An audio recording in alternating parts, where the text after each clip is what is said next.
Kinan akhirnya mengumpulkan keberaniannya untuk bertanya, "Bagaimana kabar Farel?" Rasa sakit tertulis di wajah Nando.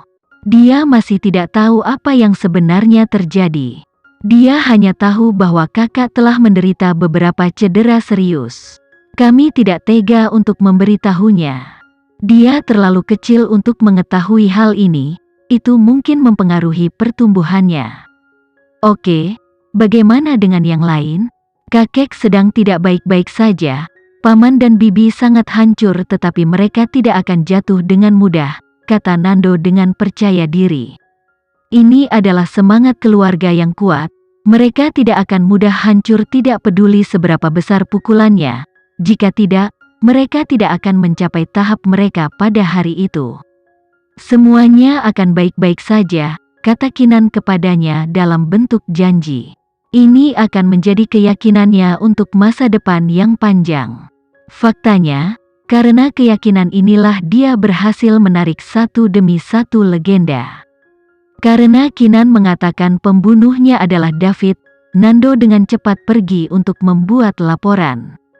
Meskipun polisi sudah mencurigai David, buktinya terlalu sulit ditemukan.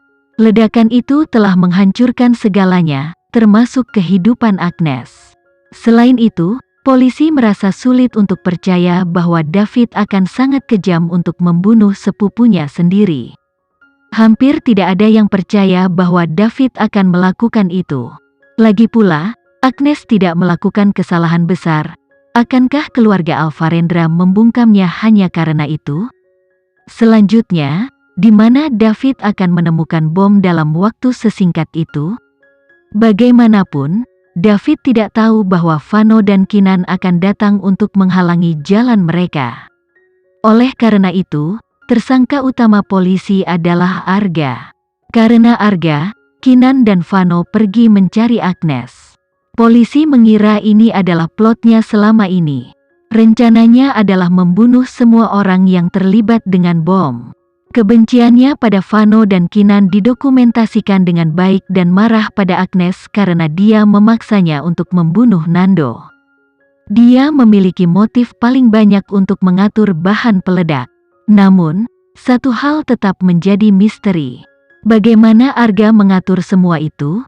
Dia berada di bawah pengawasan konstan dan tidak ada kesempatan baginya untuk mengatur sesuatu yang begitu rumit. Kesimpulannya, kasus ini diselimuti misteri berat, menjadikannya kasus yang belum terpecahkan. Lagi pula, polisi bekerja dengan bukti, mereka tidak bisa melakukan apapun tanpa bukti. Itu berbeda untuk Kinan. Dia bekerja dengan intuisinya, dia dengan sepenuh hati percaya pada ekstrapolasinya bahwa David adalah pembunuhnya. Kinan bersumpah akan membalas dendam pada mereka yang berani menyakiti mereka. Saat dia pulih, Kinan menghabiskan setiap jam untuk mencoba mencari cara untuk melawan keluarga Alvarendra. Dia memindai semua informasi yang tersedia di keluarga Alvarendra. Dia diberitahu oleh data David karena terlalu sederhana. Dia tumbuh dengan cara yang normal, belajar, dan bekerja di luar negeri. Hidupnya mirip dengan jutaan orang normal di luar sana.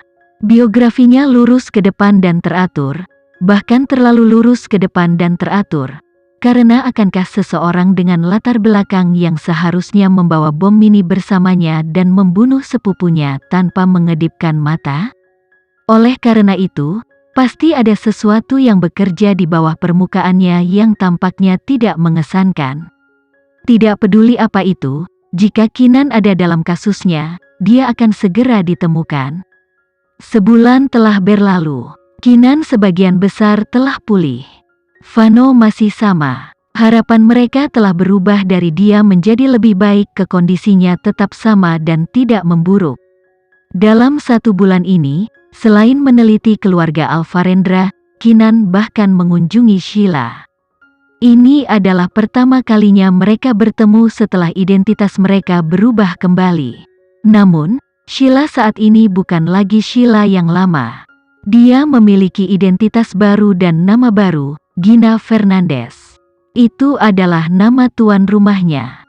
Dia adalah seorang yatim piatu yang tidak memiliki apa-apa untuknya.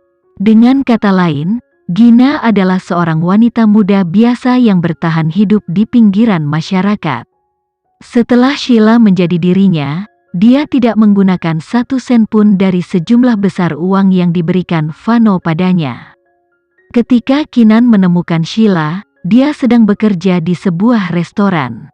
Pekerjaannya adalah pelayan yang membantu pelanggan dengan pesanan mereka dan pembersihan umum. Itu adalah pekerjaan yang sibuk tetapi bermanfaat. Kinan menunggu setengah jam sebelum ada jeda dalam jadwal Sheila.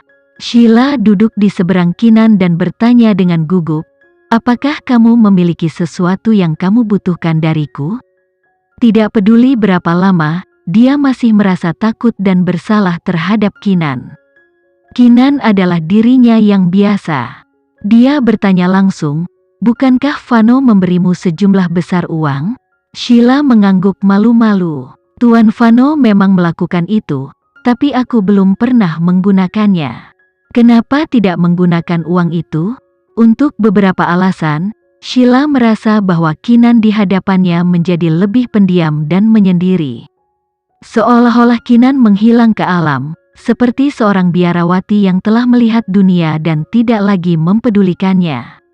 Oleh karena itu, Sheila tahu dia hanya ala kadarnya. Terlepas dari itu dia menjawab dengan jujur, "Karena aku ingin memberi diriku perubahan. Aku menyadari bahwa aku terlalu naif dan terlalu bergantung pada orang lain, yang menyebabkan aku membuat beberapa keputusan buruk di kehidupanku sebelumnya. Aku sudah berpikir panjang dan keras tentang ini. Jika aku bisa berdiri sendiri, aku yakin hidupku akan berbeda. Oleh karena itu, aku tidak ingin menggunakan uang Tuan Vano. Aku ingin berjuang untuk hidupku menggunakan kekuatanku sendiri." Sheila melanjutkan dengan gembira, "Setelah beberapa bulan lagi bekerja, aku akan memiliki cukup tabungan untuk kembali ke sekolah. Aku akan memberi diriku awal yang baru dengan identitas baru ini. Selamat." Hanya itu yang dikatakan Kinan. Sheila sedikit tersipu sebelum bertanya lagi, "Lalu mengapa kamu datang mencariku?" "Aku ingin mencari ayahmu." Kinan akhirnya menyatakan tujuannya. Sheila terkejut. "Ayahku, mengapa kamu ingin menemukannya? Apakah karena sel memori? Keterampilan medisnya sangat bagus, bukan?" "Aku tidak yakin, tapi dia seharusnya begitu atau dia tidak akan mendesain sel memori." "Di mana dia?" Kinan bertanya lagi. Sheila menggelengkan kepalanya. "Ini aku benar-benar tidak tahu. Dia pergi sejak lama tanpa meninggalkan pesan kemana dia pergi." "Kamu tahu tentang proyek galaksi kan?" Sheila mengangguk. "Aku tahu, kamu juga tahu tentang itu kan? Itu bukan urusanmu. Seberapa banyak yang kamu ketahui tentang itu? Aku sudah memberitahumu semua yang aku tahu. Satu-satunya hal yang bisa kuingat adalah ayahku berkata dia harus pergi karena proyek galaksi ini. Dia kemudian meninggalkanku. Dua hal itu, menyuruhku untuk menjaganya dengan baik dan bukan menyerahkannya kepada siapapun." Ini mirip dengan apa yang dikatakan Ibu Kinan ketika dia pergi.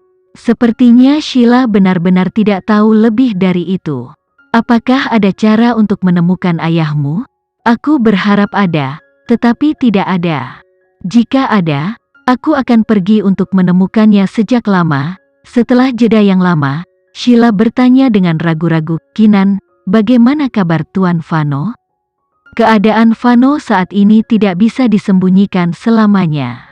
Namun, untuk saat ini, dunia hanya tahu bahwa dia pergi ke luar negeri untuk berobat dan tidak lebih dari itu. "Maaf mengganggumu hari ini. Aku masih punya hal lain untuk diurus. Selamat tinggal." Kinan tidak menjawab pertanyaannya tetapi berdiri dan pergi. Mereka yang tahu tentang proyek galaksi hanya segelintir, Sheila, Leo, Diandra, Arkan, Kinan, dan 4 sindiket.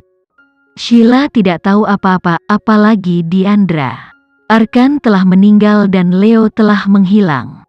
Jadi, satu-satunya orang yang bisa diandalkan Kinan adalah bos dari 4 sindiket. Sekian dulu ya video kali ini, kita lanjutkan lagi videonya di lain waktu. Oh iya, bagaimana menurut kalian? Semoga bisa sedikit menghibur kalian semua. Untuk teman-teman yang baru nonton, jangan lupa subscribe ya, hehehe. Dan kalau teman-teman ada yang ingin gabung langganan, bisa langsung gabung saja untuk dapat fitur yang menarik dan sedikit membantu Mimin. Terima kasih banyak sudah menonton, sampai jumpa lagi, bye.